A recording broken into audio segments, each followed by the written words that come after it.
All right, so here we go with Stephen Farmer's Earth Magic. All right. Don't you love magic? Okay, so this particular card came out for you guys for Aquarius. And this is DNA, karma. Okay, so I would like to read to you what Stephen Farmer himself wants to say about this card and what it meant to him, what it means to him when he wrote the card, created it, and wants to tell you.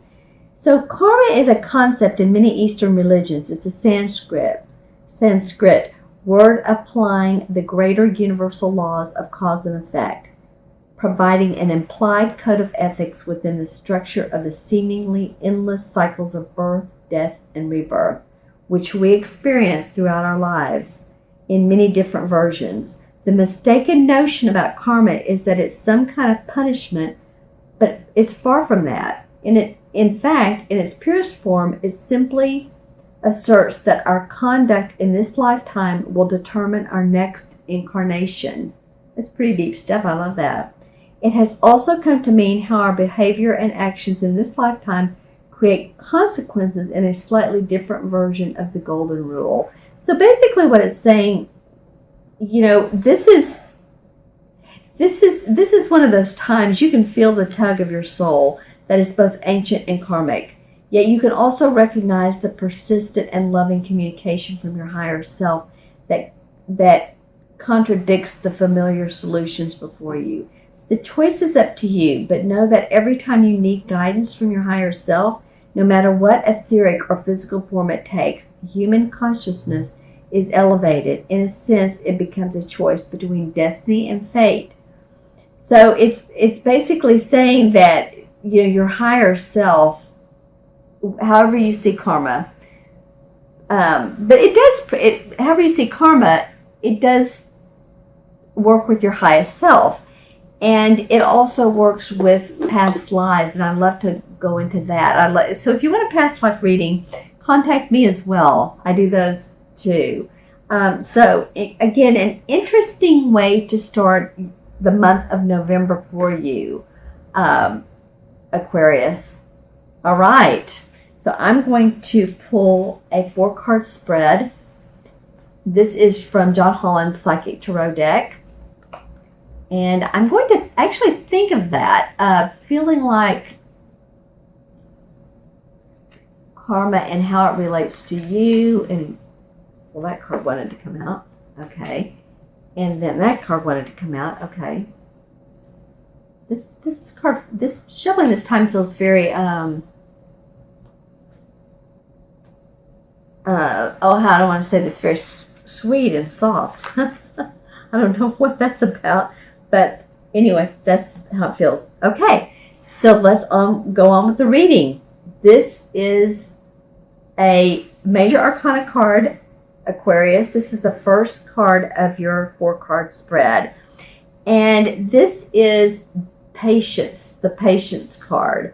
And in traditional tarot, this is the same as Temperance. So, really it's about... we were just talking about, I guess, past lives and how karma fits in, and just really owning to me, what this feels like is really, being patient with the human aspects of life, but patience with yourself. This is a Major Arcana card. It's the number 14. And so this is a major theme playing out in your life.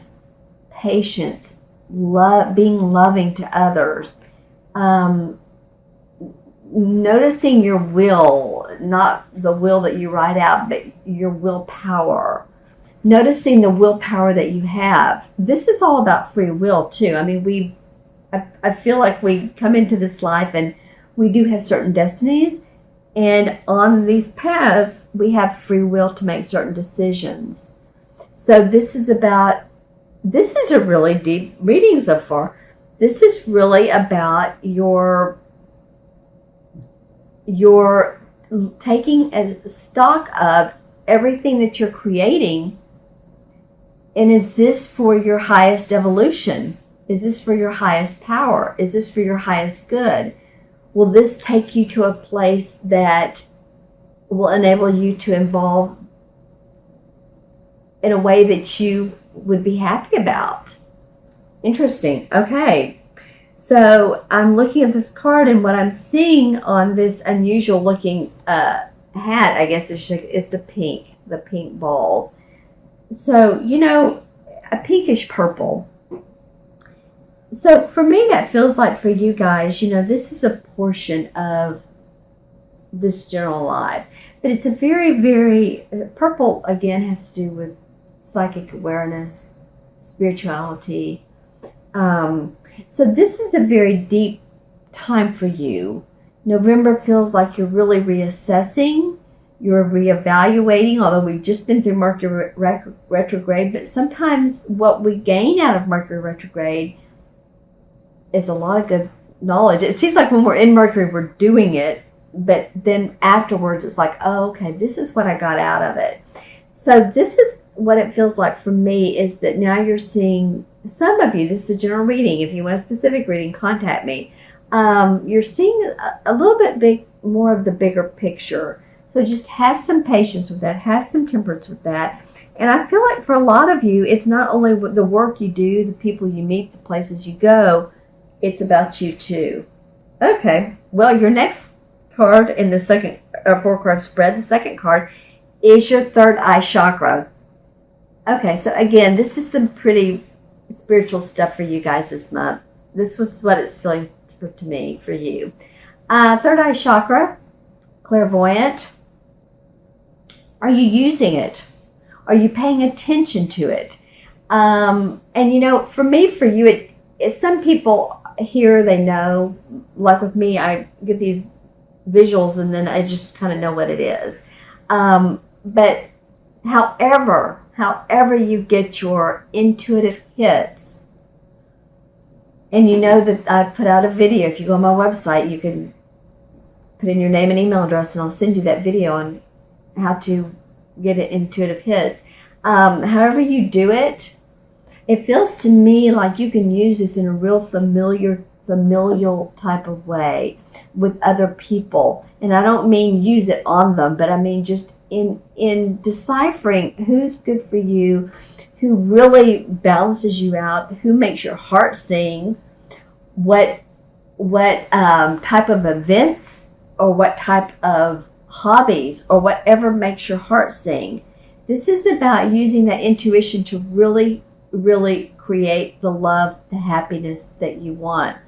That's a pretty interesting card to come up next. Okay, let's see the third card. Well, all right, this is funny. This is another major arcana card, and again, of course, a spiritual card. This is awareness, and in traditional tarot, it is the Magician. This card came up for the last sign I did, which I believe was Sagittarius. And so, you know, look at the top of his head. That looks to me like it's talking to you about your crown chakra. So we're talking about third eye chakra. We're talking about crown chakra. Well, this is where all the magic takes place. This is where the magic takes place, and this is about the Magician. So the Magician can create whatever he wants. The Magician can do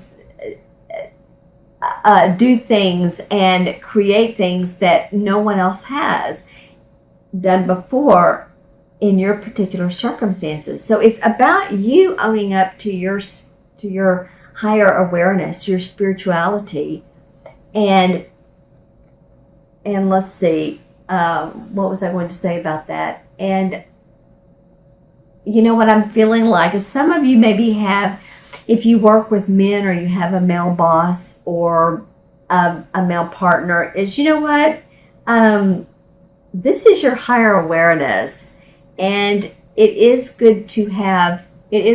definitely good to have opinions from others, but I do encourage you to go within, and you will come up with the answers. And again, that has to do with boss, partner, friend. You may have a close friend. You can bounce stuff off of people, of course. What do you think? What do you think? But use this, because this is a really deep reading for you guys. So I encourage you to do that. I'm really seeing the yellow around here. And when you create that, then light and bright and sunshine and magic comes your way. That's fun. Okay, I'm feeling kind of woohoo up here too. All right, so you've had 2 major arcana cards. The 4th card of your 4-card spread is a physical card. Okay, and physical cards have to do with our possessions, our finances, material possessions, again, and how we create out in the world. Okay, so after all the spiritual, this is the last card of the month, and this has to do with movements, choices, and decisions. So, it might feel like that, after you've done some really, ruminating within yourself, that there's, you're going to think, what? Wait a minute. I'm going to change some things. I'm going to do some things. It doesn't really even have to be all over again, are the words I'm hearing, but at least a different way, your way. I feel like you are going to have some financial costs. There's going to be a few costs, and it could be, again, that, maybe you're going to be missing work because you're going to see relatives for Thanksgiving, or you're flying, or you're just, you need to buy something for yourself. You know what? Do something. This is not usually what I get out of this card, but it just feels like it. I'm hearing, do something for yourself. It may cost money, but you're worth it. And you've done so much spiritual work that, this may be the time to enjoy others during this holiday season, but to do something for yourself. And I'm looking at, and what comes up are this pink column with rings. Now, this could be romantic, or it could be just, buy a little piece of, or a nice piece, whatever your budget can afford. Don't go out and overspend, of course. We don't want to put you in a bind. But, maybe it's a pre-Christmas present. It's for you. It's your special treasure. It's special for you. It's your special gift. Okay. All right, Aquarius. I do so appreciate your time. This is, again, the number 2. So you might need to be a little bit cooperative and patient with those in your family. But that would be a great way to benefit yourself, is to do something for yourself, so that if anyone does annoy you or get on your nerves or anything, or there's too much, then you will feel comfort. Get a massage, do something, buy yourself something small, even if that's what your budget can afford.